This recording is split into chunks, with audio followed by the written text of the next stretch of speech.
Andito na naman po tayo, tinalusong na naman po ako ng aming magaling na segment producer at executive producer at program manager, Maha, Mike and PJ, sama mo na yung researcher. Dinala na naman po nila ako ng pinasarap dito, pinalusong na naman po nila ako para maghanap ng pagkain.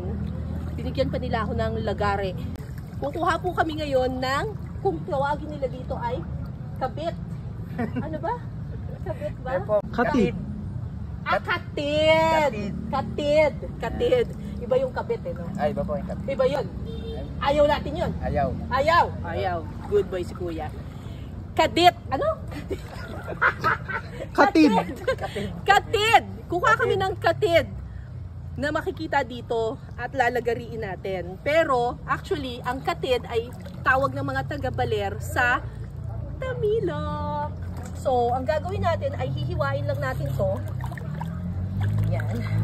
Lalagariin natin to. Tama ba itong ginagawa ko, kuya? Tama po. Yan. Yan. Yan. Ay! Ayan na, oh!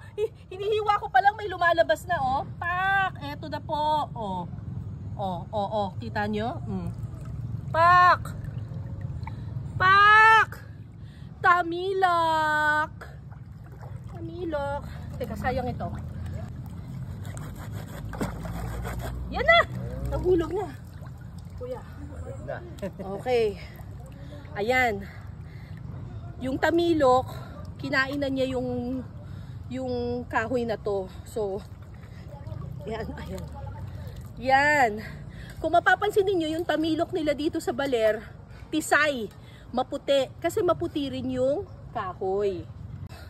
Ang kinakain kasi nito yung kahoy eh. So, kapag kinain natin yung tamilok, alam na natin kung anong lasa ng kahoy na to. Yan. Kailangan lang, itataktak mo siya. Taktak mo. Taktak mo.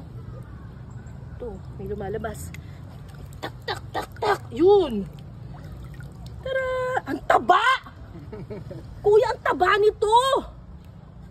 Ito, pwede na itong kainin? Opo, mama. O, sa mga masiselan dyan, baka iniisip ninyo itong tamilok ay uod. Hindi po ito uod. Ito po ay, kahit na ang tawag po sa kanya ay shipworm or woodworm, hindi po ito uod. Ito po ay nasa pamilya ng mga mollusk.